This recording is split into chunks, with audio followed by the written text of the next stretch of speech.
राधे राधे, हरे कृष्णा। कैसे हो आप सभी लोग? आशा करती हूँ आप सभी परम मंगल में होगे, स्वस्थ होगे, अच्छे होगे। सबसे पहले आप सभी को कामदा एकादशी की अनंत और अनंत शुभकामनाएं। कामदा एकादशी का व्रत रखने से आपके सभी प्रकार के जो काम होते हैं वो संपूर्ण हो जाते हैं। कामदा एकादशी बहुत इंपॉर्टेंट एकादशी होती है। देखो, वैसे अगर आपकी किसी भी काम की पूर्ति नहीं हो रही, बड़े सारे लोग कहते हैं दीदी घर नहीं मिल पा रहा है, मकान नहीं मिल पा रहा है, बच्ची का विवाह नहीं हो पा रहा, जॉब नहीं चल रही है, बिजनेस नहीं चल रहा, ऐसे में हम क्या करें?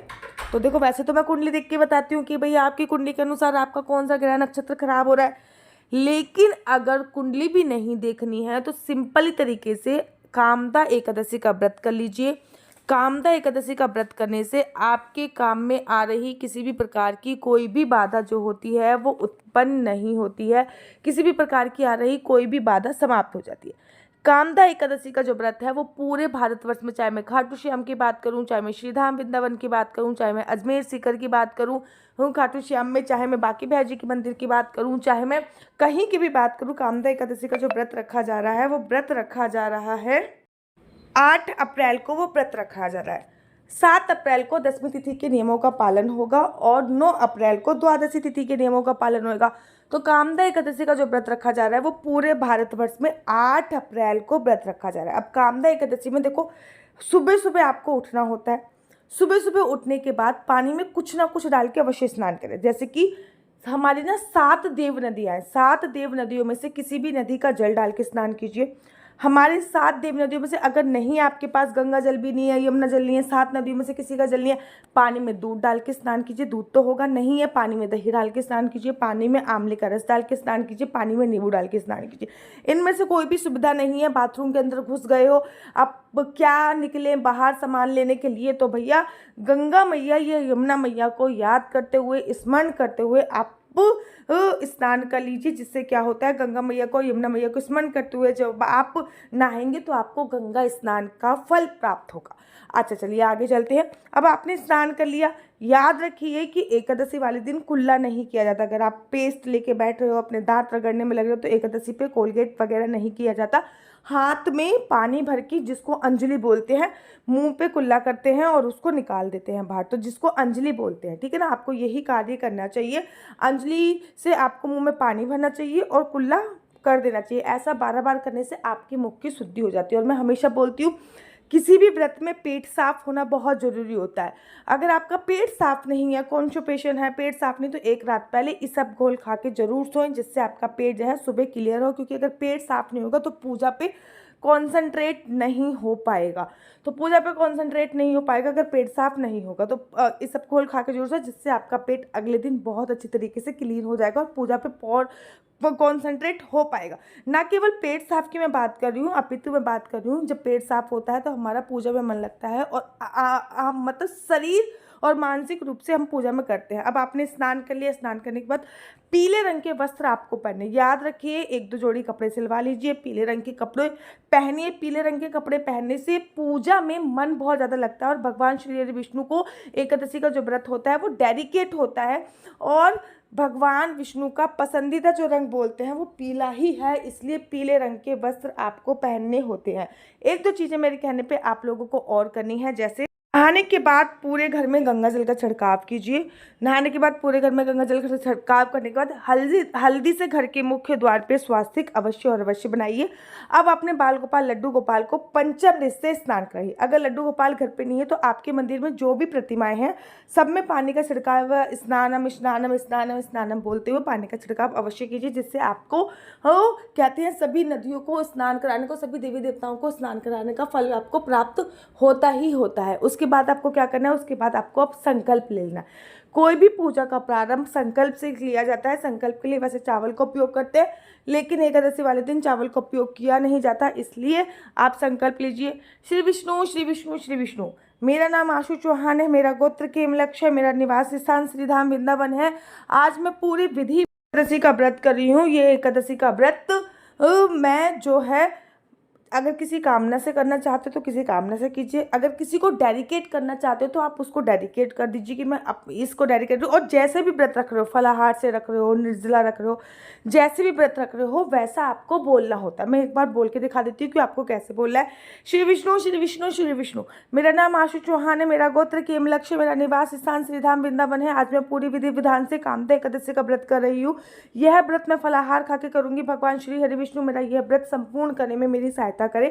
और आपके हाथ में जो भी सामग्री, वैसे तो चावल से किया जाता है लेकिन इस व्रत में चावल का उपयोग आप करते नहीं है, तो आप तिल लीजिए, जौ लीजिए, ठीक है ना, तिल और जौ ले सकते हैं, लौंग ले सकते हैं, सुपारी ले सकते हैं। ये जो भी सामग्री है वो भगवान के चरणों में समर्पित कर दीजिए, या फिर जिस जल से आप सूर्य भगवान को जल समर्पित करोगे उस लोटे में समर्पित कर दीजिए। वो लोटे का जल सूर्य भगवान को समर्पित हो जाएगा। जो भी सामग्री है वो पौधों में आ जाएगी। और इसमें जो 1 या 2 का सिक्का है उसमें कुछ पैसे और मिलाकर आप द्वादशी वाले दिन किसी को दान स्वरूप दे सकते हैं। अब आपको कथा पढ़नी है। हर एकादशी की अपनी एक अलग कथा होती है। जैसे कि कामदा एकादशी है, कामदा एकादशी की अलग कथा है, तो एकादशी की कथा पढ़िए। अब भगवान को उनका प्रिय भोग लगाइए। कामदा एकादशी पर कहते हैं गुड़ का और मिश्री का भोग लगाने से आपको सिंह की योनि से मुक्ति मिल जाती है। तो कामदा एकादशी पे आप गुड़ का या मिश्री का भोग जाता है कि चैत के महीने में गुड़ नहीं खाना चाहिए, ठीक है ना। अगर आपके वहाँ पे सर्दी है तो आप गुड़ का सेवन कीजिए। चैत के महीने में बहुत गर्मी हो जाती है, इसलिए गुड़ का सेवन में आयुर्वेद में मना किया जाता है, ठीक है ना। सिंह की योनि से मुक्ति। इस दिन और भी बहुत सारे भोग लगाए जाते हैं, जैसे कि फूल वाली लौंग, अर्थात जिस लौंग के ऊपर फूल होता है उस लौंग का भोग आपको लगाने से आपकी सभी प्रकार की मनोकामनाएं पूर्ण होती हैं। मीठा पान का भोग लगाने से सभी प्रकार के दुख, दर्द और कष्ट जो होते हैं वो कट जाते हैं। तो भगवान को भोग लगाइए। अब भगवान की आरती कीजिए। आरती करने के बाद अपना आसन उठाइए और तुलसी माता के पास आ जाइए। तुलसी माता के पास अपना आसन बिछाइए और एक दीप प्रज्वलित कीजिए। दीप प्रज्वलित करने के बाद अब आपकी बारी आती है तुलसी की परिक्रमा करने की। उससे पहले अगर आपके घर पे लड्डू गोपाल हैं, जुगल जोड़ी सरकार है, इन सबको भी बिठा लीजिए और वहीं पे तुलसी माता के पास ही इन सबको विराजमान कीजिए। और अब इनकी भी परिक्रमा साथ ही साथ कीजिए। तुलसी जी की परिक्रमा भी हो रही है और इनकी परिक्रमा का भी फल आपको प्राप्त हो रहा है, ठीक है ना। तो इससे आपको डबल फायदा हो रहा है। एक तो तुलसी की परिक्रमा हो रही है, ऊपर से बाल गोपाल, लड्डू गोपाल की परिक्रमा हो रही है, या फिर जुगल जोड़ी सरकार की परिक्रमा हो रही है। तुलसी को एक जगह से दूसरी जगह पे शिफ्ट किया जा सकता है इस दिन उठाकर, ठीक है ना। उसके तत्पश्चात आपको परिक्रमा के बाद वहीं पे आसन पे बैठ जाइए। बैठने के बाद आप जो मंत्र आपके गुरु ने दिया है उस मंत्र का जाप कीजिए। अगर आपके पास गुरु द्वारा दिया हुआ मंत्र नहीं है तो आप ओम नमो भगवते वासुदेवाय, या फिर हमारे संत श्री प्रेमानंद जी महाराज बोलते हैं राधा राधा राधा, कट जाएगी सभी प्रकार की बाधा, इस मंत्र का जाप कर सकते हैं। उसके बाद जब ये संपूर्ण हो जाए तो मंदिर भी जा सकते हैं इस टाइम पे। तो मंदिर जाइए, पीपल के पेड़ की पूजा कीजिए, पीपल के पेड़ पे एक दीपक जलाइए। दीपक जलाने के बाद पीपल के पेड़ पे जल अवश्य चढ़ाइए इस दिन। उसके बाद पीपल के पेड़ की भी परिक्रमा करिए। कामदा एकादशी पे पीपल के पेड़ की परिक्रमा करने से पितरों को मोक्ष की प्राप्ति होती ही होती है। उसके बाद घर पे आइए, आपके डेली नियम के जो भी कार्य हैं वो डेली नियम के कार्य कीजिए। चाय वाय बनाइए, चाय वाय पी सकते हैं। अगर आप इस्कॉन से संबंध नहीं है तो आप चाय पीते होंगे, मैं डेफिनेटली चाय पीती हूँ। वृंदावन में आधे से ज़्यादा वृंदावन चाय पीता ही पीता है, ठीक है। तो आप चाय वगैरह पीजिए। उसके तत्पश्चात आपको क्या करना है, उसके तत्पश्चात आपको 1-2 चीज़ें और करनी है। जैसे कि दिन में सोना नहीं है, किसी की निंदा चुगली नहीं करनी। पूरे दिन अगर आप 10 मंत्रों का जाप करते हैं तो इस दिन 10 माला का जाप करते हैं तो इस दिन कम से कम 32 या फिर 32 माला का जाप अवश्य और अवश्य कीजिए। पूरे दिन में 16 माला जाप करते हैं तो इस दिन 32 माला का जाप आपको अवश्य और अवश्य करना होता है। दिन में सोना नहीं होता, आराम कर सकते हैं लेकिन नींद नहीं आनी चाहिए। शाम की पूजा की तैयारी कीजिए। यूट्यूब पे विष्णु सहस्त्रनाम चला लीजिए, ठीक है ना। यूट्यूब पे विष्णु सहस्त्रनाम सुनते रहिए और अपना कार्य दिन का आपका जो भी कार्य है वो करते रहिए।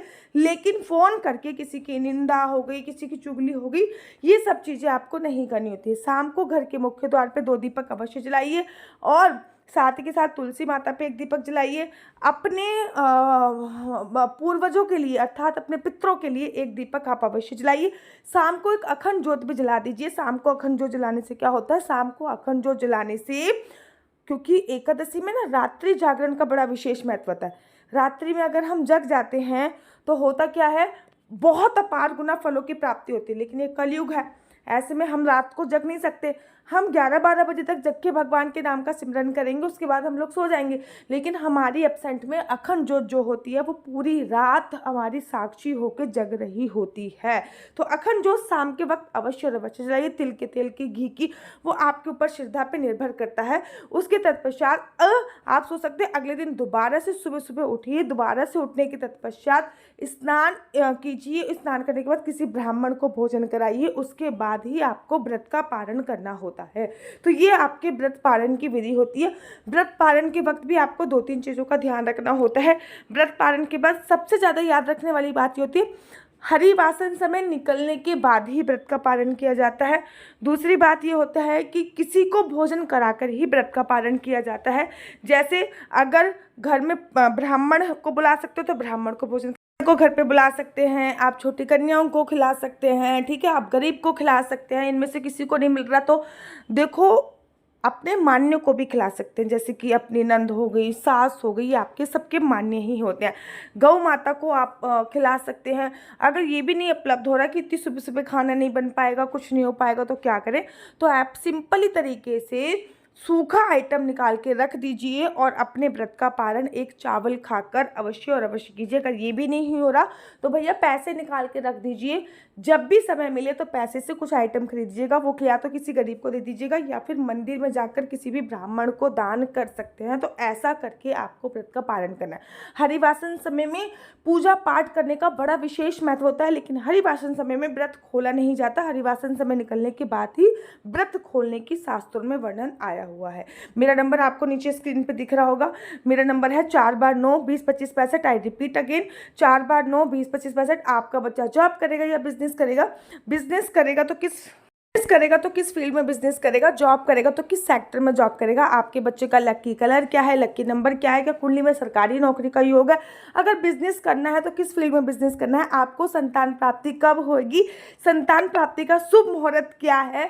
आपकी कुंडली के अनुसार शादी का योग कब बन रहा है? अगर आपका काम धंधा चलते चलते बिल्कुल ही पिट चुका है तो आप एक बार अपनी कुंडली जरूर और जरूर एनालाइज कराइए। याद रखिए, कुंडली देखना बिल्कुल भी फ्री नहीं है। कुंडली देखने के थोड़े से चार्जेस हैं और इस नंबर पर मैं किसी भी प्रकार से कोई भी क्वेश्चन आंसर का रिप्लाई नहीं देती। ये नंबर मैंने केवल कुंडली दिखाने के लिए दिया हुआ। सारे लोगों को तलाश होती है असली तुलसी माला कहाँ मिलेगी। भाई यहीं पे असली तुलसी माला मिलने वाली है। ना केवल असली तुलसी माला मिलेगी बल्कि आपको असली अश्वगंधा तिलक भी मिलेगा। ये एकदम प्योर और असली अश्वगंधा तिलक है और माला भी एकदम 100% प्योर है। इसके साथ साथ तिलक लगाने के लिए आपको स्टैंड भी प्रोवाइड कराया जाएगा, जिससे आप इजीली तिलक लगाते हैं।